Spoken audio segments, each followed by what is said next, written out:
Good morning. How's everybody feeling? Good.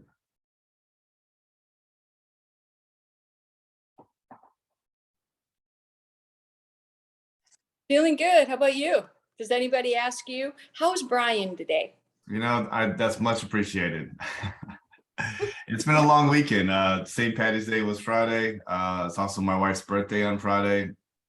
So threw a pretty big party. I had almost 50 people at the house until about midnight on Friday night, and cleaned up all day Saturday, and then had people over again on Saturday. Wasn't expecting that, but I also surprised my wife with a puppy.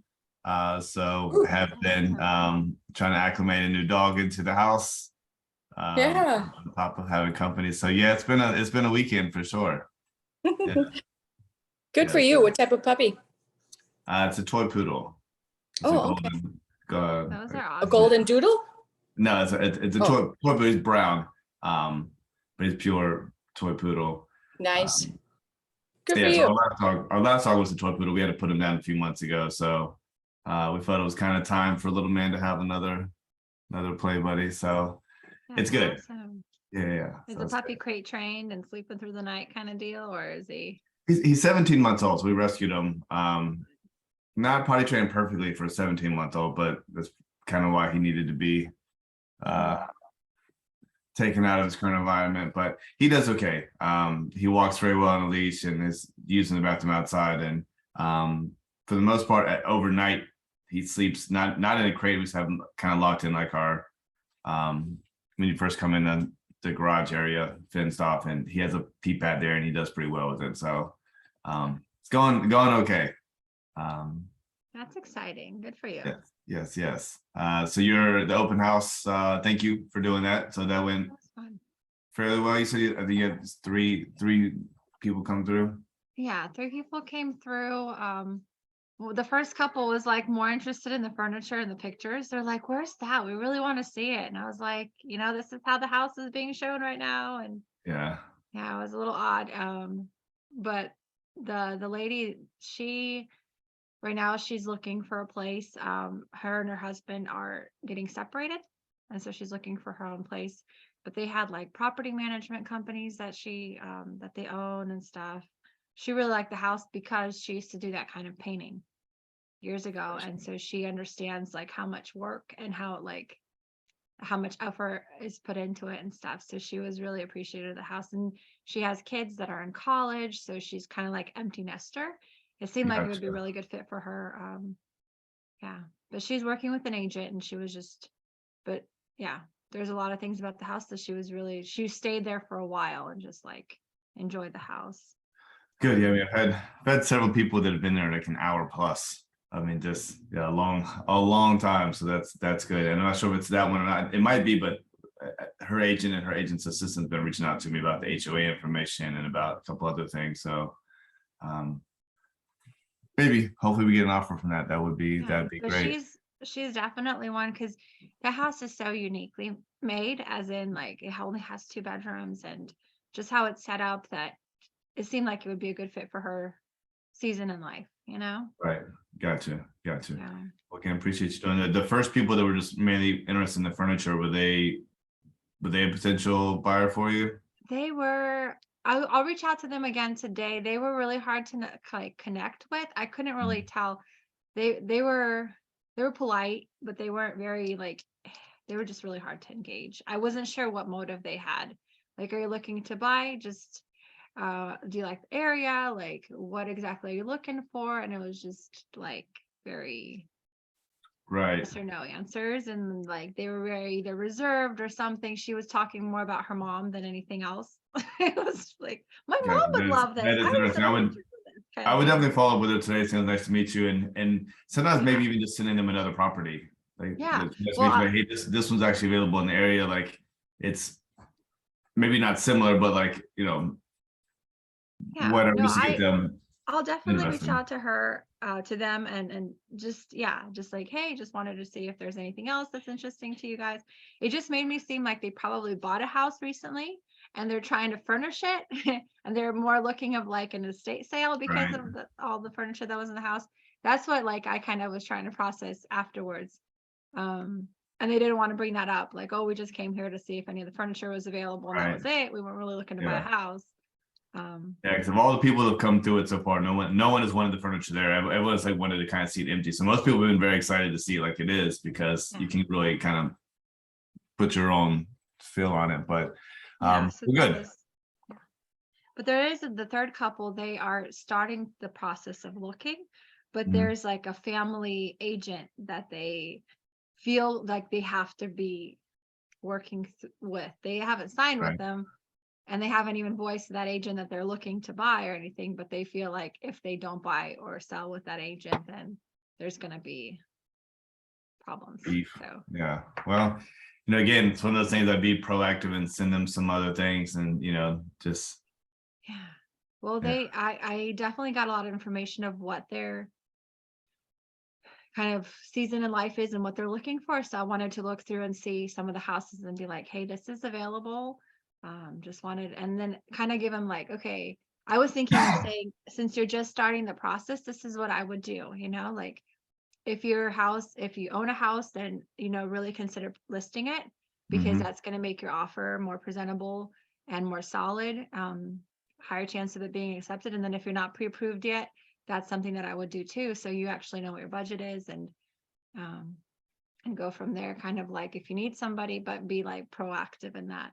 Like, Yeah, and that's good. I mean, and also, if they have a family friend and they have a house to sell, then you can help them on the buy side, and maybe the family friend can help them on the list side, or yeah, vice versa. So, but yeah, I would definitely send that there, the first and the third person, some other properties, and just kind of just throw some stuff out there, and they'll either say, yeah, we like that, that's not our style, we want something different. But either way, that kind of engages you. So yeah. we're good. Thank you. If you have other houses for open houses, I'll be happy to do an open house You've been a good luck charm so far. again. Thank you. Good. Well, today's a fun one. And we kind of went over some of the, again, we're kind of still on the listing side of things. And, Carlos has been to this one before, and you and Karen were kind of in the training the week before last about the listing stuff. But this is about winning the listing while you're there, kind of like what your post listing kind of jobs are, and things like that. So we'll kind of roll through this today. This is definitely the fun stuff. I mean, of actually getting them to sign with you, and obviously your goal is to take listings. So this is a good one. So these are good tips for winning and securing and negotiating while you're there.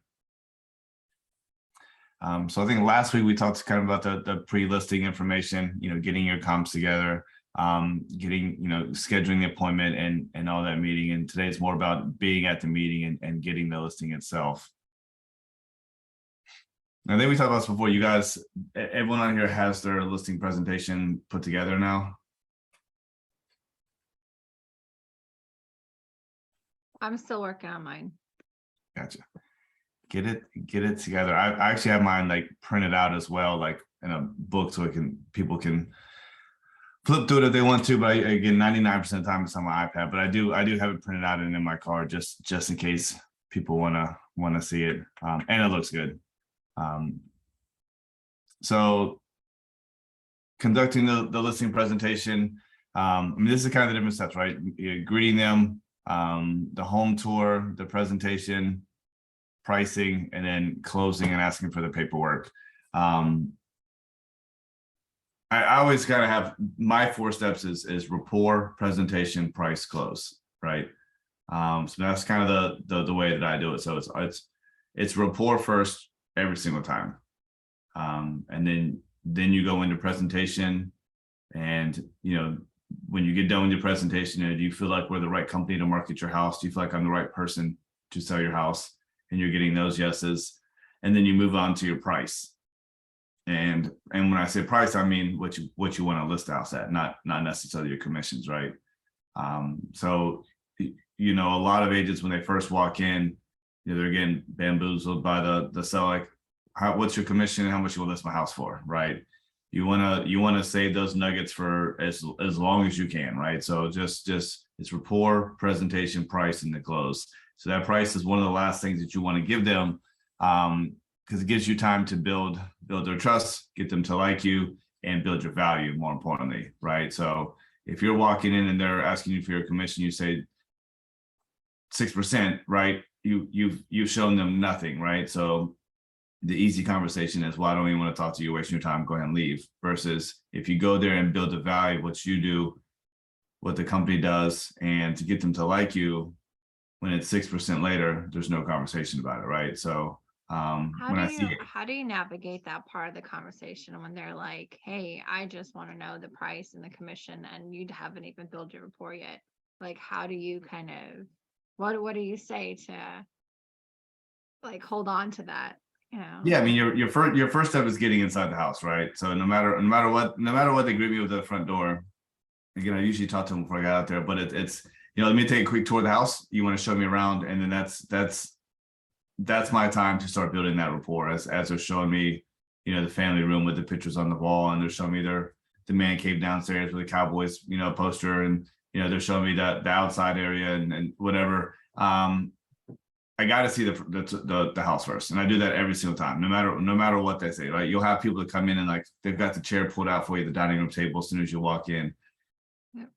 And I just put my notebook there and I'm like, all right, well, show me around. And I would never sit down at the table right away, because you've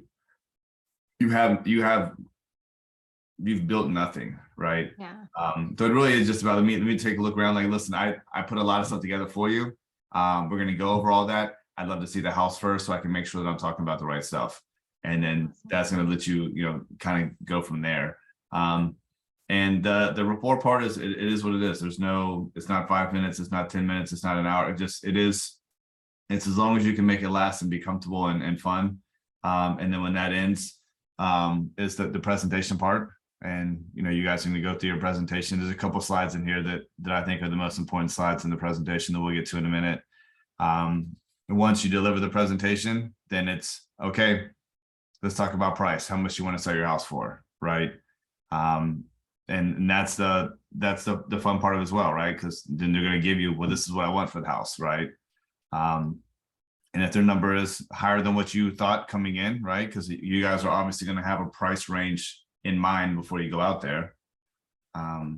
You should have obviously done your research before you got there. So if you get there and the house is an immaculate place and you think it's worth $399, and they're telling you $450, right? Then you're pulling your comps out and you're going through price strategies and the comps and getting them to hopefully come down to what your number is. And then once you agree on price, then you're asking for the business, which is very intimidating for a lot of new agents, but it's definitely something that you have to do and that you deserve by that point in time. After all that we've talked about for the last 11 weeks, by the time you get to the point where you've got them to like you, you've gone over your presentation, you've gone over the price. For me, it's more of this is kind of the obvious conclusion, right? Like we're going to work together, and I'm not even really asking you. I need you to sign here, right? Because I've done everything, and usually they would just start signing versus me having to awkwardly ask them, okay, well, do you want to list your house? Do you want to sign all these 30 pages of paperwork? Again, I filled out a lot of the paperwork before I got there, and it's more of, here it is, let's just get started. And a lot of people appreciate that, right? They don't want to have to make that decision. They want someone that's a go-getter that's just going to, take control of the situation. So people appreciate that. So as far as the presentation and stuff, obviously you want to sell yourself in the company first, lead with value to what you bring, and help the seller think like a buyer, which is super important, right? Because everyone wants to sell for the most amount of money. When you ask them, like, if you were a buyer and you would look at this neighborhood, how much would you pay for this house? And that usually will get you a completely different answer, right? And if they think that the price that they're thinking in their head is too high, you better believe the buyer's going to think that, right?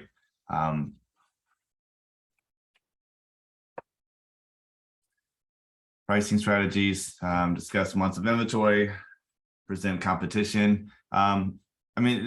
Telling you, like the house you were at this weekend, right? I mean, that was a very hard house to comp, just because there's nothing quite like it, right? I mean, price per square foot it's higher than other stuff in the area. But for quality point, I mean, there's nothing else like it, right? So it's, you know, some houses are going to be very hard to comp. So you just have to kind of do your best with what you have. But for the most part, your average house is going to be, you know, you're going to have the competition around its price per square foot around the same thing, and can put you guys in a good, I guess, ballpark of where it can be priced. So this is in everyone's listing presentation, right? This page right here. So can you guys see my mouse? You guys see the mouse? Okay. So this area is what you want to shoot for, right? When it comes to pricing their house, right? So basically what you want to tell them is, you know, this survey was done by the National Association of Realtors. It says that when you price your house at fair market value, you're going to get 60% of the buyers in that current buyer pool, right? Looking at the house. And that is a very ideal number, because that's going to give us 5 to 7 showings a week, and that's going to get your house sold correctly, right? And what's crazy is if you are just 10% higher than market value, that number drops in half, right? So you go from 60% of the buyers they're looking at your house down to 30, right? So we're cutting our numbers in half by overpricing our house, right? And once you get to 15%, that number goes down drastically, right? We're only getting 10% of the buyers in the buyer's pool. I'm very good at what I do, but I probably can't even sell your house, right? You're going to get one showing every 6 months, right? You want to be here. On the opposite side, we can underprice your house, right? We could underprice it by 10% and get 75%. We can underprice it by 15% and get 90. I don't think we need to do that with your house, but I think putting it right at market value and getting 60% of the target audience is going to sell your house very quickly, right? And that's a slide that, you know, you're doing in your listing presentation before you get to price, right? So when you spend time with them on this slide and talk about how important it is to price your house correctly, when you get to the next phase and ask them how much they want to sell their house for, hopefully they're not going to be like, I still want 450, right? Hopefully they're going to realize that, you know, whatever your price of 400 is more of a reasonable number. But if you do this correctly, you're doing this to set you up for the next stage, which is pricing. Does that make sense?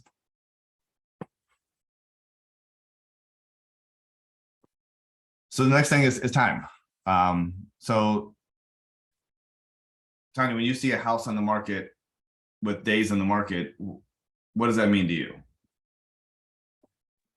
If it's not under contract within the first week, it starts depreciating. Like there's a higher chance that harder to find the right buyer, or that there's something with the house that's very unique, that's like specifically targeted to a certain like age group or season in life, like this house was, because this house has been on the market for a while. Right. So the longer it's on the market, the harder it is to sell, basically. Yeah. So this is a great chart. So this shows that you really have, you know, 2, 3, 4 weeks of peak time before that energy, excitement, enthusiasm for that house is out the window, right? Doesn't mean you can't sell it, but the value goes down, right? And that's what you want to show people, is that you have a lot of time. So when you're looking at this last slide, if we price it correctly, it's going to sell faster, and faster means more money, right? And what you will have a lot of people tell you is that I'm not in a hurry. I love that. Everyone says that. Oh, I'm not in a hurry to sell. Every second that your house is on the market, you are in a hurry, right? So I always laugh when they say that. I said, I'm going to show you something in a minute. And usually, remember, you're not in a hurry to sell. I get that, but realistically, you are. You've got about 2 to 3 weeks of peak time for your money, right? So when you show them that, during COVID, this was here, right? This was like 2 to 3 days. If you weren't getting offers, like something's wrong, right? Like it changes. So we're probably back to, this is probably pretty normal right now, where this graph is. But that's what you want to show them, is you want to price it correctly to start with, and then you have a couple weeks of peak activity. So that also helps you set up for price reductions, right? So when you show them that, hey, we have only a couple weeks, if we're not getting that attention in that first 10 days, let's drop it, right? So these 2 slides are super beneficial. Spend some time on these, come up with some, you know, talking points and questions you can ask. when you're with them, and it'll help you when you get to actually pricing the house. Ask for the listing. Karen, is this part fun for you? I can't hear you, but. Yes, it is. I do love asking questions. Good. I also have had a few conversations with them prior to getting into the house. So I really know the pulse of what they want to do. And I've asked them questions in my probably my second or third phone call with them. Because I, unlike you, have to, I'm not able to just call and say, I'll be there in an hour. Usually people need a little lead time. So I do try to encourage conversation during my phone calls to them. Gotcha. Yeah, I mean, whatever works. I typically set for whatever I'm calling today. Tomorrow is usually my target date. Sometimes if I call early in the morning, I'll set something for this evening. But typically what I'm calling for is hey, does this time tomorrow work for you? I can be there tomorrow at 9:30. I'm usually asking for a specific time so I have time to do all my stuff and work it in my schedule. Yeah, and if you're getting more information out of them over the phone, then that's great. I tend to give them less information over the phone because everyone else is already calling them and talking to them, and hey, I can do 4%, I can list your house for 450, I'll do a 1 week listing. Like, they're giving them all this stuff. So me giving them my information, well, I'm going to list your house at 380 and I'm going to charge you 6%. It's not going to go well over the phone, right? But when I get out there and I sell myself and what I do, they're still going to sign up with me every time. And but how do you, Brian, how do you divert if you know that other people are calling and saying, I'll do 4.5, I'll do 3, I'll do 1? How do you divert that conversation to how do you move it from what they're that's why I don't bring it up over the phone. That's why I never talk pricing or rates or over the phone. Because that's for I don't say weaker agents, but for other agents, that's what they sell on is discount, right? And that's a problem. So that's why I never get into that over the phone. Hey, this is Brian. I'd love to come out and see the house tomorrow. And it's very, very short. Because I know when I get out there, believe it or not, the smile will turn them around and I can work my way in and earn what I deserve. But giving that stuff up over the phone is very tough. Because the only thing you can do over the phone is come down. All right, well, if you let me come out, maybe I can do 5, right? Like, that's the only thing you can negotiate, right? Versus if I just get out there, because a lot of people, they don't want to drive out there. They want to be lazy and they want to do everything over the phone. And so they know that they've got to sell versus I don't care where you are. If you're in Hickory, you let me come out there in 2 hours, I'm on the way, right? And then we'll figure it out when I get there. I like that approach. That approach has been very successful for me, but that's my way around it is when every time I get out there, it's rapport, presentation, price, and close, right? And that never deviates. Though it honestly, when I get down to the end, we're not even talking. I mean, they don't even care that it's 6%, right? Like they know that I'm the right guy, and understand that every single person that you talk to, Karen, somebody has told them 4%, or they'll list it for 100,000 over, right? Every time. So I don't even bring that up because I know that they have that, right? I go to people's house and they got flyers and they got stuff written down at 2% and 1%, and it doesn't faze me a bit. I just go on and do what I got to do. And when they see my confidence and they see my listing presentation and my knowledge about the industry, that's all that matters. So the presentation, if you're newer on the listing side, will get you through everything. I mean, my very first listing appointment I ever went to, I signed it, and it's I didn't know anything about houses or anything. I went out there and I just followed the listing presentation, the steps: build a rapport, do the listing presentation, go over the price, get them to sign. So if you're relying on that stuff, all the other tools that need to be in your tool bag will come with time. You can go out and take I mean, Tanya, you can go out and sign a listing today by just doing your presentation and knowing the comps, right? Even though you've never signed a listing. So, don't feel like just because you haven't done it that you can't. You just make sure that you rely on the fundamentals. And then, I see a lot of agents, once they get more confidence and they sign more listings, they get away from their presentation. right? And then you see them stop taking listings, right? At the end of the day, you can just keep it simple: rapport, presentation, price, close, and you can take listings all day, every day, right? So just remember that. So, you know, just because you haven't done it before doesn't mean you can't literally go out there and do it today. Reviewed motivations, timing, concerns. Again, I think we talked about this before, but kind of find out what their hot button is. When I'm walking them through, we're going to the house, I always ask them, "This is a beautiful house. Why the heck are you selling this?" Right? And I ask them like that because they're going to give me their genuine answer, right? And that hot button, I'm just going to put it in my pocket and hold it for later, right? And that's the reason, their motivation for selling, right? The opposite happens when you've been there for an hour, you've gone over everything, and you never ask that question in the beginning is, "All right, Karen, thanks for coming out. I'll call you in a week," right? Because if you don't get that motivation in the beginning, they're not going to tell you at the end, "This is why I want to sell. I need to sell." They're just going to say, "I'm not in a hurry right now. I'm going to think about it for a couple of weeks. I'll get back with you," right? So it's very, very, very important that you find out what their motivation is up front. And if it happens to be over the phone, Karen, that's great too. But make sure you're asking that very early on, so you can kind of hold their feet to the fire of like their motivation for selling, if that makes sense. Discuss their qualifications, market info, buyers. Are they buying? Are they moving out of state? What's their timing? And I understand a lot of people on the timing is really going to be, "I'd like to sell in the next 3 to 6 months." Well, for us, does that mean, should I come back in 3 months? Does that mean you want to wait till next year? For me, it's, I can't predict the future. I know right now is a good time to sell. Let's put it on the market and see if we get offers we like now, right? And that's kind of always my answer, is because I can't predict the future. You know, things can always change. The sooner we get on the market, better it's going to be, right?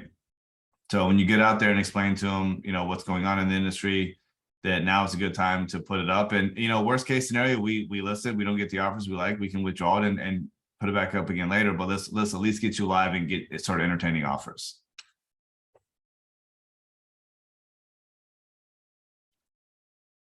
Secure agreement on best price. That's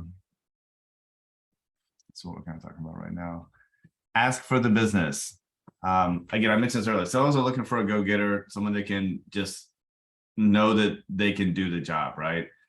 So when I'm there, I'm literally, 10 minutes in, like, "I noticed you don't really use your front door. Is this back door place where we can put the lockbox?" You're just sliding little stuff like that in, right? And they're like, "Oh yeah, that's actually a good idea." You know, this back porch is beautiful. This is gonna look great in drone shots. By the way, it's rainy this weekend, but probably Monday or Tuesday I can have my photographer out. What do you think about that, right? And I'm just slowly getting them to realize, like, they're just kind of buying into me as we go. So when I get down to the end and ask for the business, like, again, it's more of just a sign here type thing, right?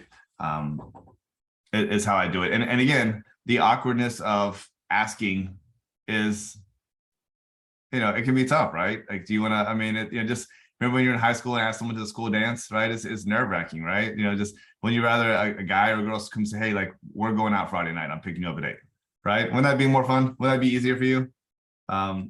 Yeah, it's kind of the same thing with homeowners. When you got a stranger in your house, they're asking these questions, the natural reaction for humans to be like, "We're going to talk it over, we'll get back with you," right? Versus you just saying, "Hey, look, I like you." If you look at someone in the face and say that, you know what they're going to say? "Yeah, I like you, do. This has been fun. I'd like to work with you guys. We're going to go ahead and get started. I need you to sign right here, and we'll get you live next week." And just kind of taking control of it. And you'll find that either A, they will start signing, or B, they'll give you what objection they have. "Well, I can't go live next week because my mother-in-law is coming to town." "Okay, that's fine. You want to try the week afterwards? We can set a tentative date for the 20th. How's that sound?" Right? And then, you know, if they have objections, they will give them to you, right?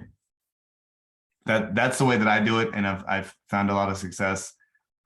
Complete the listing paperwork, obtain the signatures. You know, we talked about the listing documents we needed, I think 2 weeks ago. Hey, Brian, I have a question. Yes. So okay, let's say that we go live on a listing, but we're not getting the offers that they like. and we take the listing down, right? And when Mhm. it gets put up in a month or two, they want to relist it. Is that clock going to restart, or is it still going to appear that it was already listed before? Or like, The days will start again. So it feels like if you had it on the market for like 19 days and then you withdraw it, like those 19 days stop. When you put it back up, it'll go back to 2021. Like it'll, okay. yeah. So it's What not would gonna. be a good time? What would be a good time to stop? Like, let's say they're getting offers, but they're I mean, not. ideally never, right? Like Yeah. just like that one in Huntsville that we did, right? Like, I mean, that was another. I mean, both the listing, both the open houses you've done for me have been, just unique, not oddball, but just houses that normally wouldn't have to do an open house on. But I mean, that one was priced too high, but she wasn't taking it off. She was just waiting for that perfect out of town person to come and buy it, which is what happened. Taking it off wasn't the right answer for her because she's paying the mortgage on it. She needs it sold, right? So some situations, I tell my client that because genuinely anybody can withdraw the listing anytime they want. There's nothing you can do about it, right? Yeah. I mean, that's just in the contract. You can withdraw it anytime that they want for whatever reason, right? There's a death in the family, lose your job, you're not getting the offers you want, whatever the case may be. Your client can withdraw at any moment that they want to. But it's a good way of letting the client know that they're in control, right? Say, look, if you're not happy with the situation, if we're not getting the showings and you want to withdraw, we can't, right? Okay. And that's another good thing. I mean, I always like to put my clients in 6 months listings, right? And what they'll say, well, why 6 months? Because we might have to take it out to market for some reason. I don't really know, right? Or what if we get under contract and it falls through, we have to go back live again, right? Well, 6 months is a long time. Well, you can always withdraw at any time you want, right? But if you're going to sell, I need to make sure that I'm covered, right? And that's kind of my work around that is I need 6 months just in case. I mean, I think that your house is gorgeous. It's going to sell in 2 or 3 weeks, but things change, right? Maybe you get COVID for 3 weeks and I can't show the house for a couple weeks, right? Things change. So yeah, I don't know if that helps at all, but yeah. I do this a lot. I tend to fill out as much of the paperwork in advance as I can. Right. So I have a lot of it kind of ready to go. It's so easy to change electronically. I mean, if I think that I should list house at $399, I'm gonna have $399 in there. I'm gonna have a live date of next Friday. I'm gonna have 6% in there. I'm gonna have, basically everything in there. And then, the only things would change is, maybe the price change. Very rarely, but maybe the commission changes. Maybe the live date obviously changes. Obviously the property disclosures is often going to change, right? But all that stuff is very, very quick to change. But if you have that folder of all the paperwork ready, so if it's an older house, like, all right, I've already got my lead-based paint in there, right? I've already got all that stuff that needs for them. Their name's already on all the documents. All that stuff is ready to go. So when I'm there, it's not me starting from scratch and me fumbling around because that's awkward, right? That makes the whole, hey, do you want to list? Give me 15 minutes. You have Wi-Fi by the way. Let me just shoot me an email tonight. I'll call you next week is what you're gonna get when that happens, right? So being prepared, there's a small little window of where things are not weird. And I was training this new agent one time, and we were probably like Lenore, somewhere like up in that area. And it was her first day. She just got her license and I was training her and phenomenal rapport. We were there for like over an hour before we even started. Crushed the listing presentation. We got to the price. And this is before, I had, electronic documents all on the iPad and everything. This is when you had a stack of paperwork. And I opened my folder and they were ready to sign and it wasn't in my notebook. And the two owners just looked at me within probably 2 to 3 seconds, and it felt like 20 minutes to me. They're like, no big deal. Shoot me an email. Never heard from them again.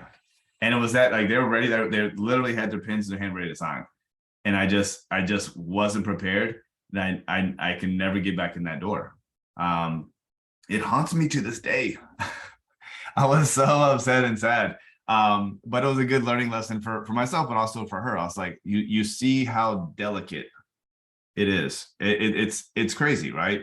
So you have to take advantage of when they're ready and be prepared, right? So then you'll see a lot of agents, hey, I went on 5 appointments and they just weren't ready yet. They don't know what they're doing. A lot of that's on you, you know. So, you know, understand that if you're going on a lot of listing appointments, you're not getting them, you know, what could you do differently to make that transition easier and smoother and make them feel more comfortable that you're the right person? Yes. Write in automatic price reductions. Definitely do that if you're having to take the listing slightly higher than you want to, right? So ideally, say we want to list the house at $399 and they agree on $399, that's great. But if they're like, hey, I'm starting this thing at $409.9, I don't care, right? You don't want to walk away from that, right? Because that's less than 5%. Like, take that listing to say, hey, look, let's go ahead and write in a price reduction. If in 1 week we go live and we don't have the offers or the traction we like, you're going to go and reduce it to $399. Is that fair? You get to start at your price. I get a built-in reduction, so we don't have to arm wrestle in a week. And usually they'll laugh when you say that. Yeah, it's a good way of letting them get a win, but also you obviously get the listing, right? Explain time versus price, right? And that's in your listing presentation, and it's such a big slide. You should be showing that pretty much every single time. Make the seller part of the team, right? So when you get a listing, you know, and they live in a house, what do you have to do every time you get a showing request? You ask them, right? Yeah, so just let them know, like, hey, like, when we get a showing, I'm going to shoot you a text, right? I'm not going to call you every time, and don't get in the habit of doing that. And having a 20-minute conversation, be like, oh, who's the buyer? Is it husband or wife? What are they like? Where are they moving from? You know, yes or no, right? You don't know anything about the buyers. It's yes or no. Can you do it? And I let them know, like, don't be declining my showings, right? Unless there's something, if there's a reason for you to decline it, decline it. But like, if I say 345, don't text me back, say, no, can they do 351? And you will have people that do that. It's yes or no, right? If you want to sell your house, and say yes, right? But just to know that, hey, like, we're going to work together. We're going to get these showings scheduled.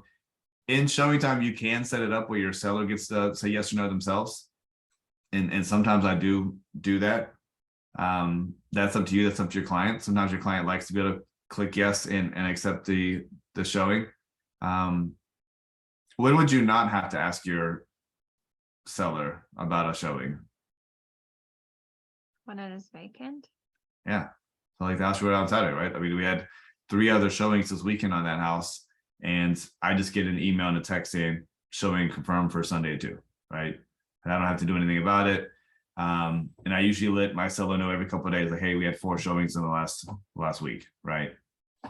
But you want to make sure that you're giving them the feedback as well.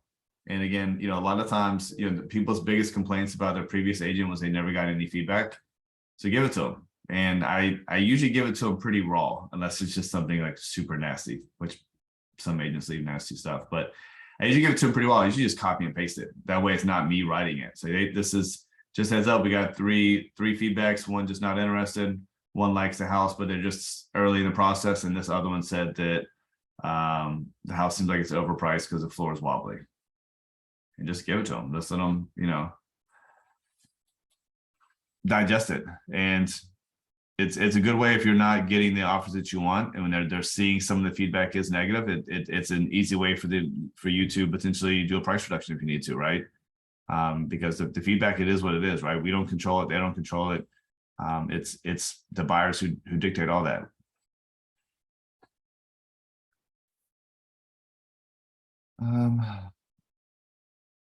Again, contact showing agents for feedback.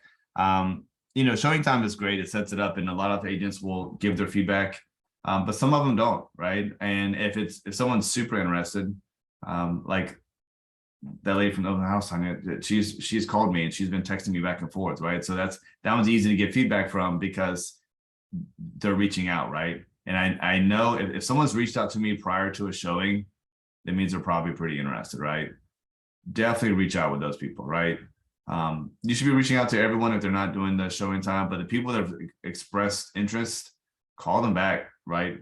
Figure out what's going on. And there's been so many times where I've called somebody and they had a question about the house and they were just going to go to another house instead of, yeah, the HOA actually covers the yard. Like, oh my God, well, they didn't want to have to mow that. So they just weren't going to put an offer. I'm like, oh my God, if I would have called you, you wouldn't have put an offer, right? Like, so it's not just, it's just the dumbest stuff. So call them and figure out what it is.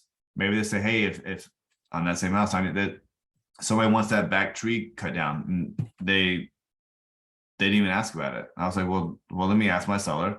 And I called and said, hey, like, I've got a couple that wants to put a hot tub in the backyard, but they want to know if that tree will come down. And he checked with HOA and said, yeah, right. So following up is going to be crucial for getting more offers. An offer arrives. So it is easy when you get a text to say that we have an offer coming in beforehand. Sometimes that's okay, but sometimes that you put your foot in your mouth and you don't get that offer. They change their mind and they see 3 other houses before and they don't get it. That's up to you how you handle that. You know, sometimes I tell people, hey, we have 2 potential offers coming in. We don't have them yet, but we have 2 people that have said that they might be putting in offers, right? And usually I think that's okay. But if you tell someone that we have an offer coming in and we'll have it by this afternoon, 100%, guess what's going to happen when you're trying to eat dinner? Because you're going to be getting blown up. Hey, where's that offer at? Why aren't you giving it to me? Oh my God, the offer's low, right? Is that why you're not sharing it? You're going to get blown up. So be careful how you handle that.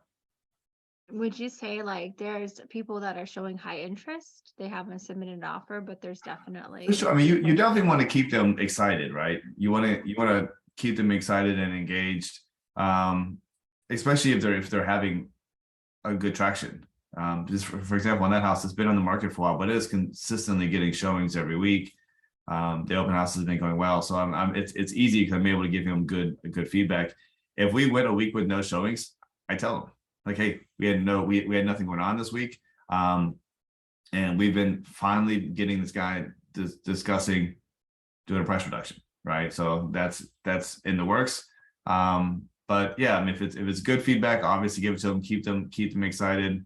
If it's not great, I mean, sometimes you just have to not sugarcoat it, but give it to them in a nice way. But yeah, you want to give it all to them.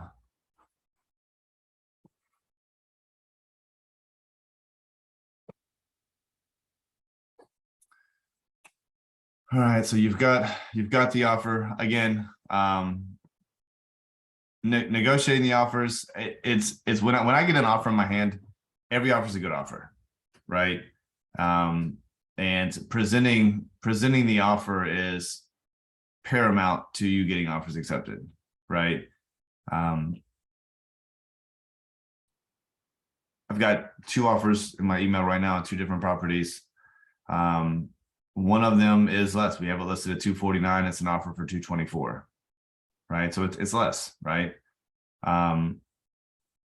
Instead of me saying, Tiffany, listen, this offer sucks, like we should counter it, like let me tell you what it's about. I present my offer the same way every single time. All right, I got great news. We've got an offer in writing, right? So first offer, you ready? I get them excited and say, look, they're going to close May 7th. They're going to put $8,000 due diligence down.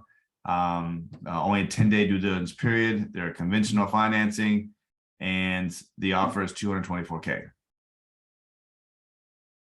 That's it. I zip up. I don't want to make that decision for them, because sometimes, you know what, we haven't. It's the only offer we've gotten. It's been on the market for 8 days now. Like, honestly, I've been happy with 230. Let's just accept it, or let's counter back at 229, right? You never know. But if you make that decision for them that it's not good because you're the expert, 1,000,000% of the time they will go in that direction, right? If you say, hey, look, this is a trash offer, I didn't want to tell you about it, it's 224, right? Even if they want to accept it, they're not going to, right? Present the facts, be excited that they have an offer in writing, deliver the number, and then just be quiet and then listen to what they say.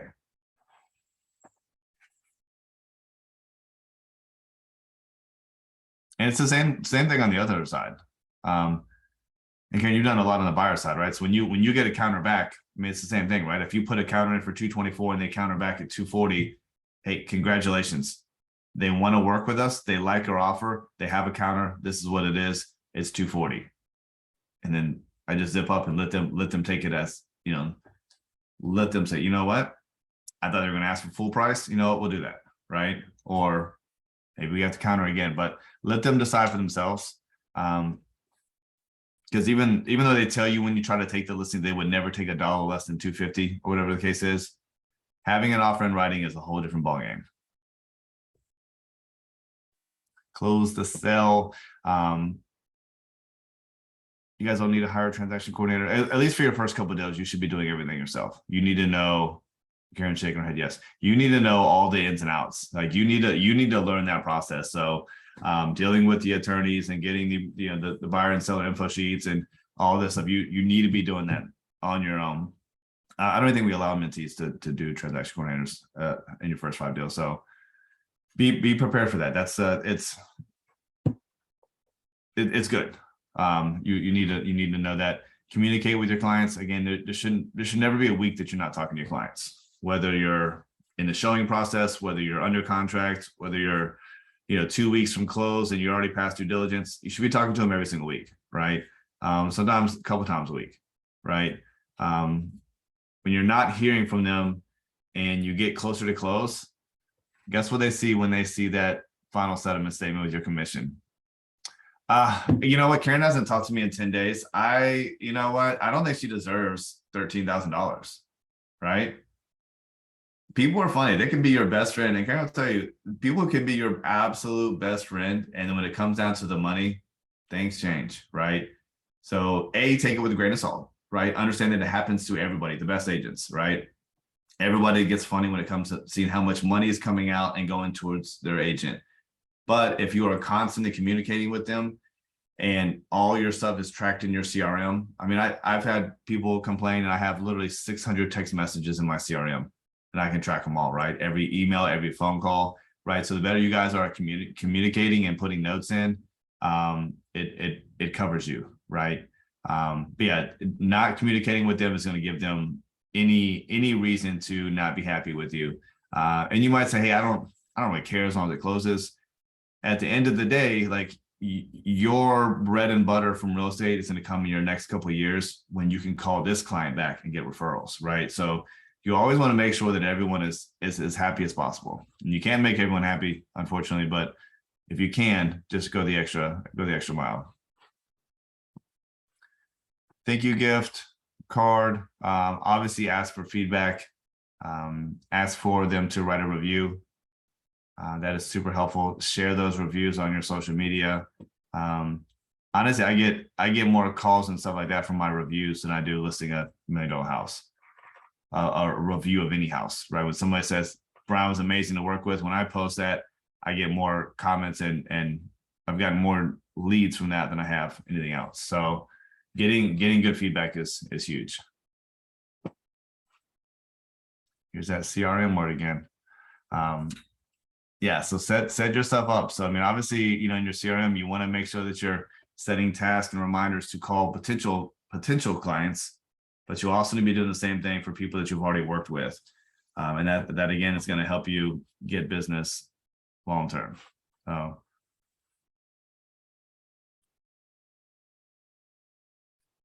any questions, comments, concerns?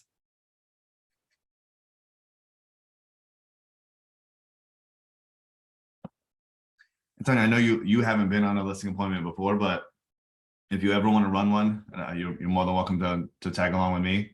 Yeah, so it's fun to see it in person. But yeah, if you ever want to do that, just let me know. Yeah, like shadow you on a listing appointment. Is that what it is? Yeah, that's what I'm saying. Yeah. Do you have any coming up this week? I don't have any right now, but as soon as we get off here, I'm gonna probably start a couple, hopefully. So hopefully. Well, let me know. I'll plan accordingly. Okay.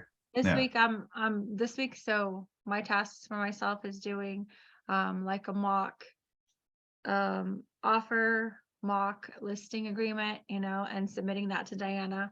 And Nice. then I got my South Carolina license, so I'll be submitting all my stuff for the South Carolina Commission. I Congrats know. on passing that. Yeah, so that's exciting as well. So that's on my to-do Yeah. list this week. Good. And Good, if there's good, any good. open house coming up, I'm going to post it on Facebook. I want to run another open house this weekend. Maybe you guys might call a couple for sale by owners today.